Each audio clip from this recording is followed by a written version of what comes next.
Assalamualaikum warahmatullahi wabarakatuh.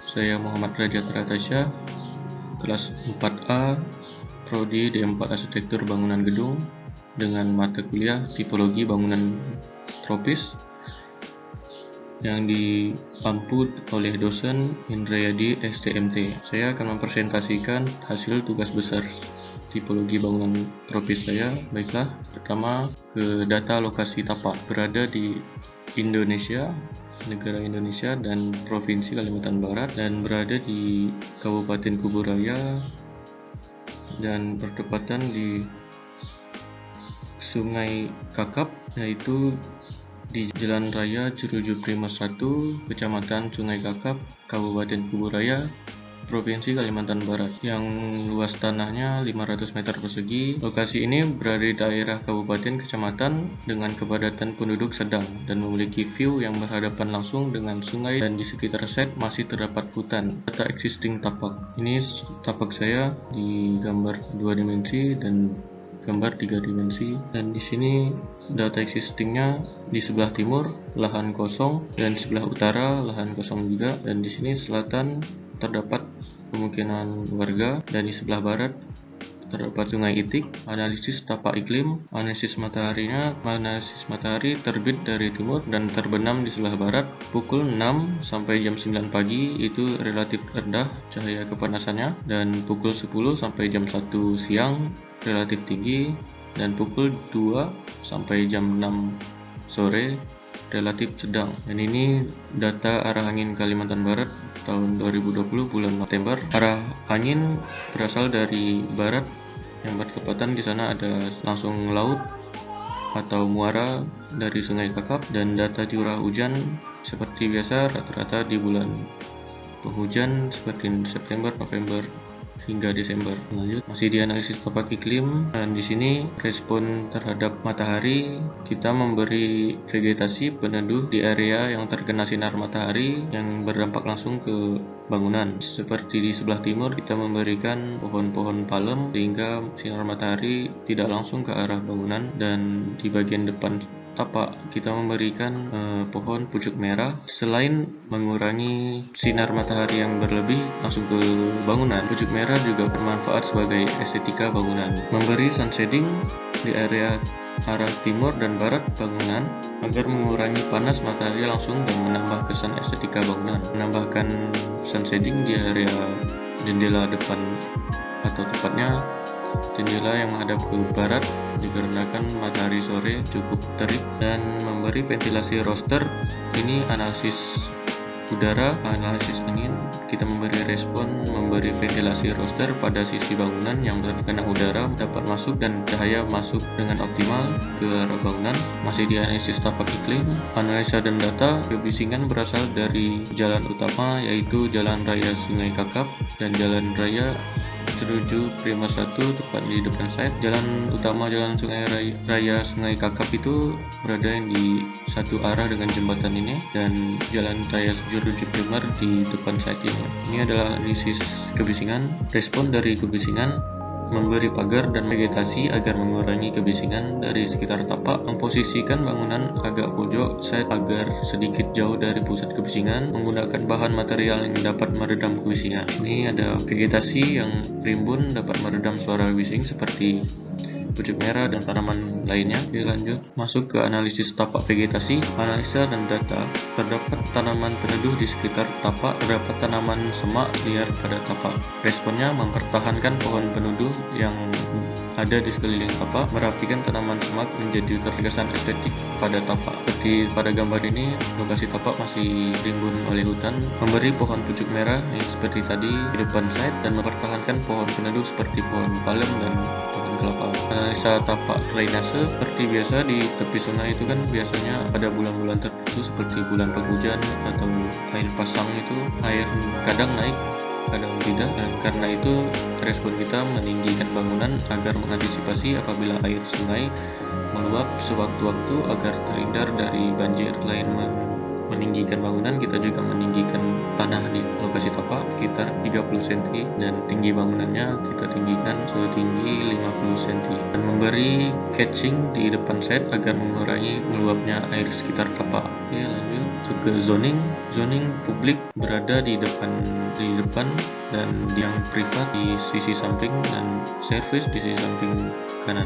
Lanjut ke konsep bangunan tropis. Arti dari bangunan tropis adalah rumah di mana bentuk maupun elemen-elemen pembentuknya dirancang sedemikian rupa sehingga cocok dan nyaman untuk daerah yang beriklim tropis. Konsep desain rumah tropis akan mengoptimalkan potensi iklim tropis dan mengurangi dampak atau pengaruh buruk iklim tropis. Dengan kata lain, konsep desain rumah tropis adalah konsep desain yang mampu beradaptasi dengan iklim tropis. Sedangkan daerah beriklim tropis ini adalah daerah yang berada di antara garis 23 derajat lintang utara dan lintang selatan dan berada di sekitar garis khatulistiwa. Seperti yang kita ketahui, di Kalimantan Barat dilintasi oleh garis khatulistiwa yang daerahnya beriklim tropis. Dan prinsip bangunan tropis, permasalahan utama di daerah iklim tropis adalah permasalahan suhu udara yang cukup panas. Untuk itu, dalam konsep desain rumah tropis, perlu adanya pengendalian suhu udara di dalam rumah. Pengendalian suhu udara dapat dilakukan dengan cara yaitu memperbesar volume ruang atap, memperbesar luas bukaan ventilasi agar volume angin yang masuk ke dalam ruangan menjadi lebih banyak. Penataan ruang yang bersifat terbuka sehingga angin lebih mudah bergerak dalam ruangan. Memasukkan unsur air berupa kolam juga akan mengurangi suhu udara. Memperbanyak unsur tanaman atau taman. Kesimpulannya, bangunan tropis adalah bangunan yang didesain sedemikian rupa agar sesuai dengan kondisi alam tropis yang memiliki intensitas curah hujan dan musim panas yang tinggi. Material yang digunakan bersifat alami atau natural agar lebih menunjukkan identitas bangunan sebagai bangunan tropis dan merupakan proses adaptasi bangunan terhadap alam sekitarnya. Konsep warna di sini saya mengambil warna oranye terang dan oranye muda. Warna dari bangunan ini menyesuaikan dengan konsep tropikal dengan penyajian perpaduan warna oranye yang cerah dapat menyatukan warna dengan alam sekitar. Masuk ke denah lantai 1. Di lantai 1 ini yang pertama ruang tamu. Bagian ruang tamu ini saya tinggikan dari muka tanah setinggi 1,5 meter, berfungsi sebagai ruang panggung atau bagian bangunan yang berpanggung yang di bawahnya bisa kita gunakan sebagai gudang tambahan seperti untuk menyimpan alat potong rumput segala macamnya. Dan di teras depan juga ditinggikan menyesuaikan ruang tamu sehingga diberi tangga seperti ini. Dan menuju ke ruang keluarga kita beri tangga dan di luarnya terdapat kolam renang di bagian belakang tapak. Dan ada kolam ikan di depan bangunan tepat di samping carport. Di kamar tidur utama berada di belakang ruang tamu yang berhadapan ke utara dan kamar tamu berada di belakang menghadap ke arah timur. Oke, lanjut ke denah lantai 2.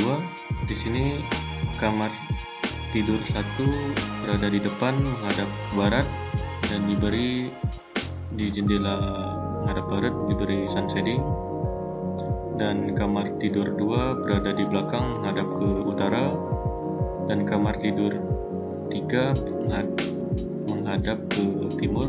Dan di sini ada tangga di ruang keluarga plus pointnya, dan roof garden berada di depan dan di belakang. Ruang cuci berada di belakang berdekatan dengan ruang jemur dan ruang setrika.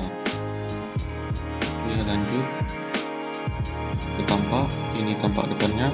Kita memberikan seperti tadi penjelasannya. Di lantai 2 berada ada kamar tidur yang menghadap ke barat. Kita memberikan sun shading di jendela depannya guna mengurangi biasan matahari langsung.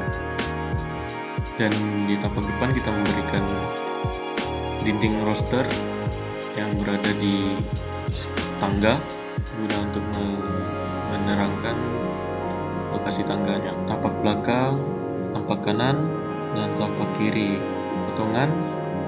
Potongan AA, saya memotong bagian tangga lantai 1 menuju ke lantai 2, dan potongan BB memotong bagian tangga dan ruang makan. Dan di sini ada tangga menuju ke ruang tamu yang saya tinggikan sebagai ruang atau bangunan panggungnya. Oke, lanjut. Perspektif. Ini perspektif tampak depan sebelah kiri. Ini perspektif tampak depan sebelah kanan kolam dan teras samping, teras depan. Oke, lanjut. Perspektif tampak belakang kanan, ada kolam renang dan teras belakang. Lanjut ke interior. Di sini ada interior dapur. Seperti biasa ada kitchen set dan meja makan. Di ruang makan ini langsung ke ruang makan terhubung ke teras belakang. Sirkulasi udara.